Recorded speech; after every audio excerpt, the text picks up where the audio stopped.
Jadi kalau misalnya perutnya terasa penuh, dada terasa berat, apalagi diikuti mual dan muntah, jangan buru-buru panggil tukang kerokan. Bisa jadi itu jantungnya sedang minta tolong. Deteksi dini serangan jantung. Jangan abaikan gejala yang kecil. Telat datang ke rumah sakit.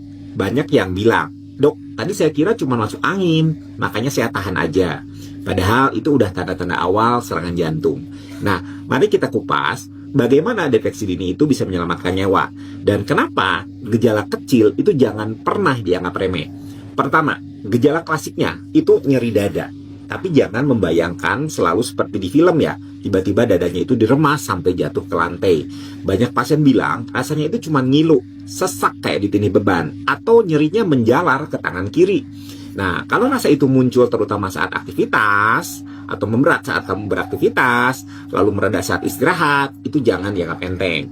Itu sudah tanda pembuluh darah ke jantung mulai tersumbat. Yang kedua, rasa tidak nyaman yang samar-samar. Ada pasien yang cerita, "Dok, saya cuma merasa perutnya itu kayak ketekan, kayak masuk angin." Lalu saya tanya, "Masuk anginnya kok malah bikin keringat dingin?" Nah, itu gejala yang khas. Jadi kalau misalnya perutnya terasa penuh, dada terasa berat, apalagi diikuti mual dan muntah, jangan buru-buru panggil tukang kerokan.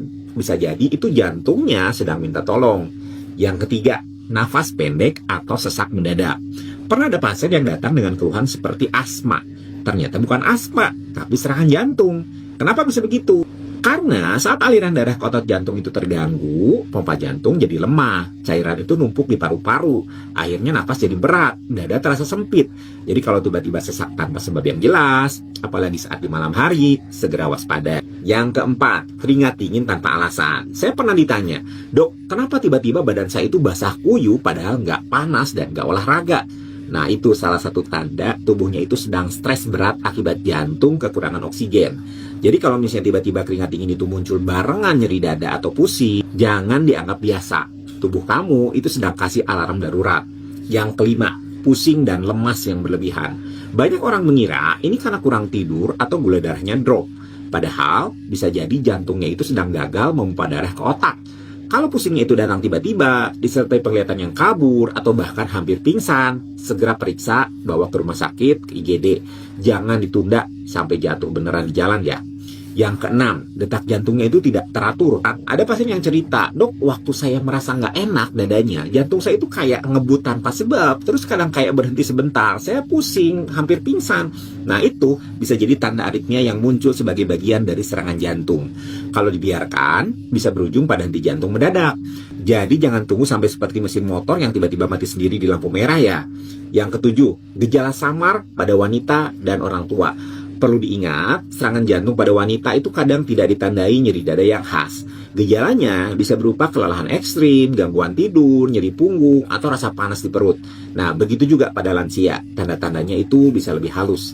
Jadi keluarga itu perlu peka. Jangan anggap remeh kalau misalnya ada orang tua mendadak lemas, atau nafsu makannya hilang, nggak bisa ngapa-ngapain, tiduran aja. Lebih baik bawa ke dokter, cek EKG.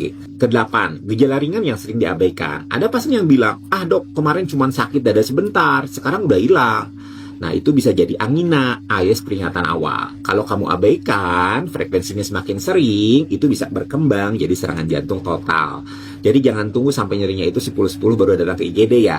Ingat, deteksi dini adalah kunci. Yang kesembilan, waktu itu adalah emas. Semakin cepat pasien datang ke rumah sakit, semakin besar peluang selamat dan sembuh tanpa kerusakan permanen.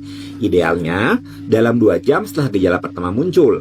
Lewat dari itu, jantung kamu bisa rusak permanen, bahkan bisa berhenti mendadak. Jadi prinsipnya, better safe than sorry. Yang ke-10, jangan malu untuk lebay ya. Banyak pasien yang bilang, "Saya takut dikira lebay kalau ke rumah sakit padahal cuma sakit mah." Percayalah, dokter itu lebih senang ketemu pasien yang ternyata cuman mah daripada pasien yang datang telat dengan serangan jantung yang udah parah.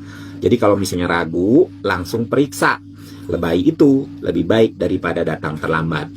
Saya ingin tekankan, tubuh kita itu pintar memberi sinyal. Masalahnya, kita sering sibuk mendengar notifikasi HP daripada alarm tubuh. Padahal, nyawa taruhannya. Jadi mulai sekarang, pekalah terhadap gejala kecil. Jangan tunda untuk periksa, karena kalau jantungnya udah rusak, uang banyak pun tidak bisa mengembalikan fungsinya seperti semula. Hidup sehat itu investasi. Jangan tunggu alarm darurat baru bergerak. Kalau tubuh udah kasih kode, segera ambil langkah.